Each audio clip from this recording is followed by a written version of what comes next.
My chili recipe, a modern version of the one used at the Floral Heights Cafe in Wichita Falls many years ago.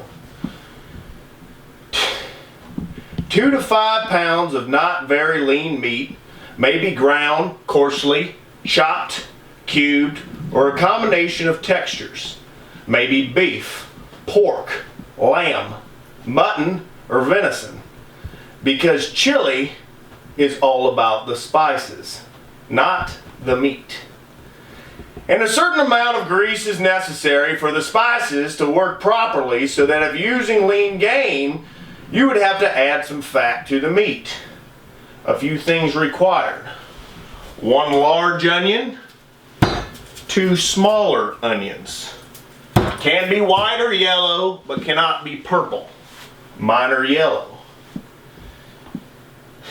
The spices are the most important part. This is from Starting Strength, Basic Barbell Training, 4th edition, not yet released to the public. And it's a recipe by the author of the book about chili. And today, I'm gonna make this chili with a little spin from time to time on things that I think are important. Now, as far as meat goes, today we're using 4 pounds of a variety of meat. I have 2 pounds of beef, 80%, not very lean. I have a pound of spicy hot Italian sausage. You have to get the spicy hot Italian sausage, it's important. And I have 1 pound of mutton because I like the word mutton and I think it sounds good. Now, the first thing we're going to do is cut up some of these onions. I like to start with the largest onion because it's the biggest of the 3. Now, as you cut the onion, getting ready to make the chili, it's important that you do not outsource this, because tears from yourself will be later used inside the chili that add a unique flavor and let those who eat it remember those who prepared it. Now, I'm on the last small onion now, and I'm cutting it. This is a medallion, yellow medallion onion that I import from South Carolina. And these onions, once you get through the exterior layer, provide the most flavor for any onion you'd find in the store. Now, the author says you can use any onion that's not purple, but I'm biased. And I'm going to take some liberties today and use my South Carolina onions.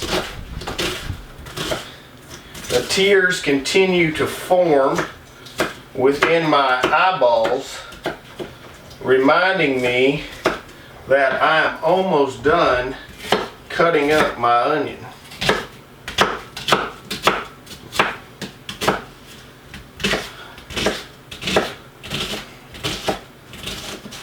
Now the onion is all finished. We need to start browning the meat. Lots of people will do this on a stove or a range, but I prefer to cook on cast iron under an open flame. Now this is a cast iron pot. Many cast iron products you'll find are made by a company called Lodge. Lodge is a good brand made in America. This is not a Lodge pot.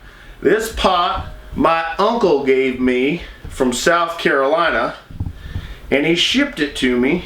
And I've made many a thing. You don't wash a cast iron pot, you cook in it, and when you're done you apply a thin layer of grease. We cook in cast iron because iron is important and because we deal with iron, and I like to cook under an open flame. A stove, especially a gas range, just doesn't provide the heat that you need. An open flame is much better. A little bit here, and just get your flame going. Now, you want to get that turned up nice and high with a lot of heat within your kitchen, and get your cast iron and put it on. this has to get very hot. You don't want to shock the meat. You want to have some grease in the bottom of the pot when you add in the meat. Now, the author likes bacon grease. Personally, I like lard. I find that lard brings a nice texture to the pot prior to the meat. Now, you don't need a ton here. I like that they make this in wax paper. Whenever I open a new cube of lard, it's like Christmas morning undoing a present. And it just, look at that. Can you believe that? Alright, so let's get some lard. The onion knife will work just fine. Cut some off, and into the pan she goes. Now we can hear it sizzle.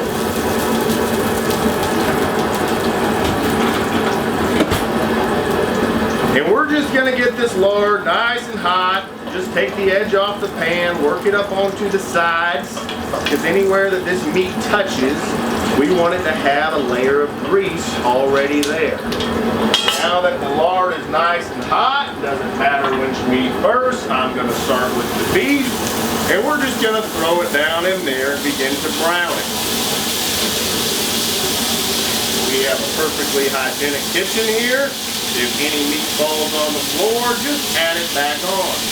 Very important to keep a fan on. And I'm going to take down the heat just a little bit now that we have the beef cooking.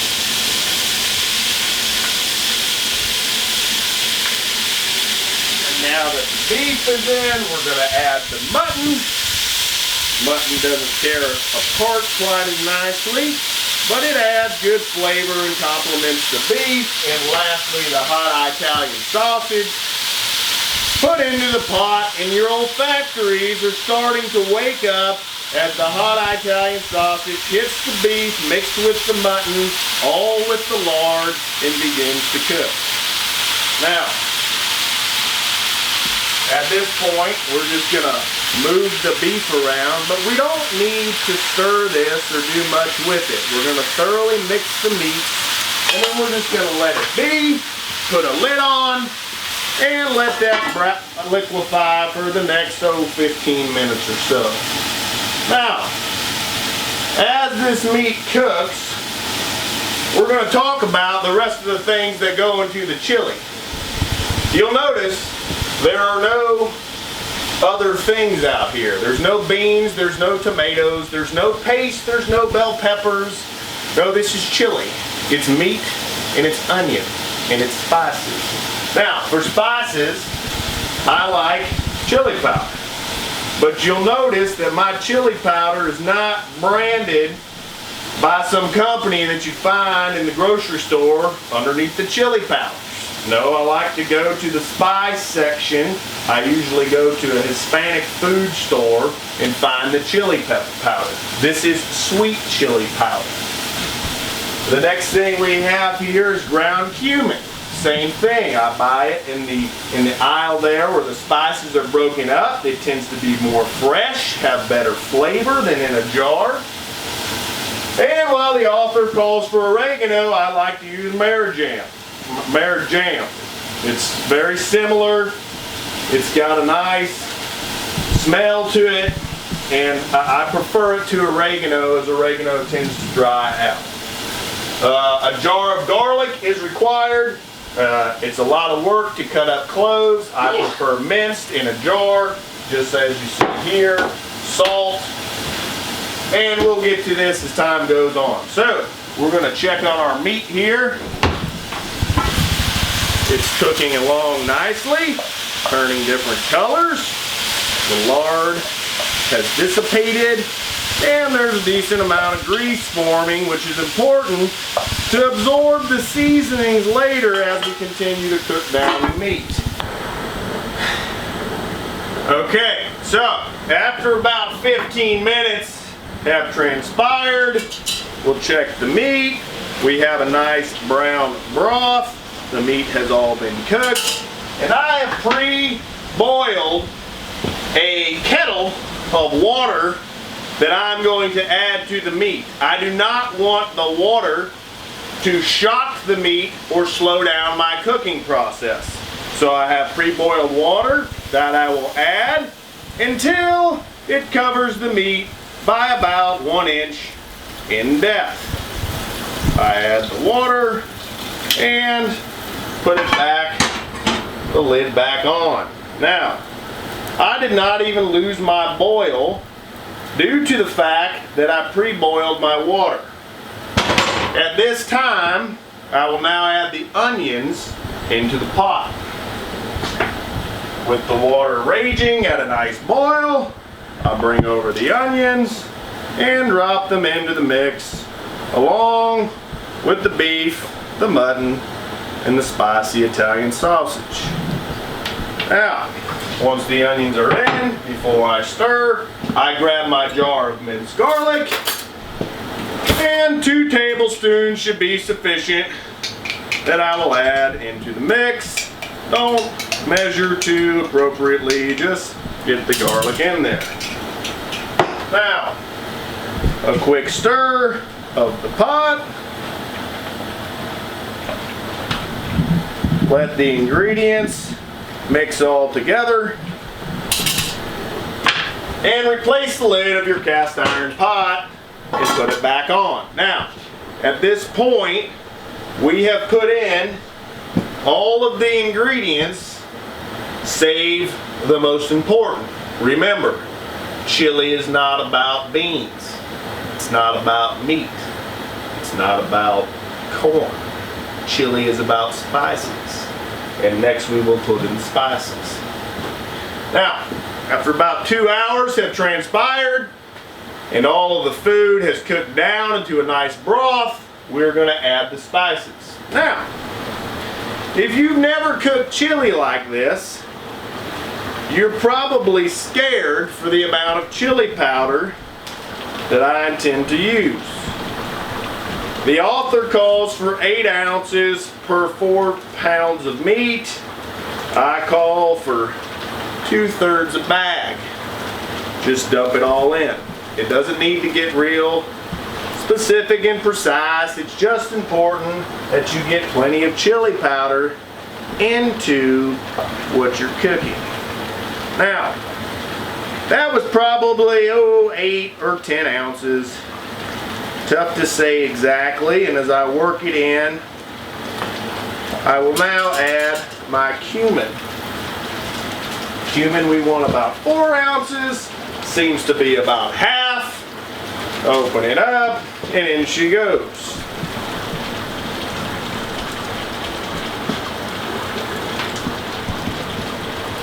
Now, the chili is in, the cumin is in. Now, we want to reduce it to a simmer and add in our marjoram. The author recommends oregano. I prefer marjoram. Put it in, couple ounces, and a little stir. Now, before we put the lid on this thing for the final simmer, it's important to talk about the heat of this chili. We used a lot of chili powder, which will give it sufficient heat, but every chili's heat needs to be met with a little back-end sweetness. Now, those from Texas prefer cinnamon, but those with a true taste for nature like maple syrup. Now, I will not buy maple syrup from Canada. I refuse. I will not put Canada maple syrup in my house or cook with it or drink it or use it in anything that I might wish use syrup for. I like syrup from the United States, preferably Vermont. This happens to be Vermont. It's a half gallon that I get from my aunt. She sends it to me every year, and yeah, oh man, whew. Y'all like syrup? All right, so we add the syrup in to the mix, and this is my twist on this chili. Mix it in, and we're going to leave this now for about 30 minutes to simmer. Now, after about 30 minutes since the syrup addition, we're gonna go ahead and turn this puppy off. Completely off. And now we're gonna let it sit like this overnight. Don't worry, it's not gonna rot. It's not gonna spoil. It's not gonna go bad as you lay down in your bed and sleep. The chili's gonna be just fine. The heat has sterilized it and it'll be fine throughout the night. Tomorrow morning when I wake up, I will come back in here, bring the pot back to a boil. Once I bring it to a boil, I'm gonna make a mixture of flour and water that I'll use to get the chili to the consistency I like. Don't worry, flour and water are cheap. It's a quick process. And overnight as you sleep, these spices will marinate with the meat, the beef, the mutton, and the pork Italian sausage, and bring forth the flavors that you so desire. I hope tomorrow, when you eat this chili, you enjoy not only all the meat that you will consume, but the tears from my onion shedding eyes and all of the love that has gone in to this chili. Enjoy.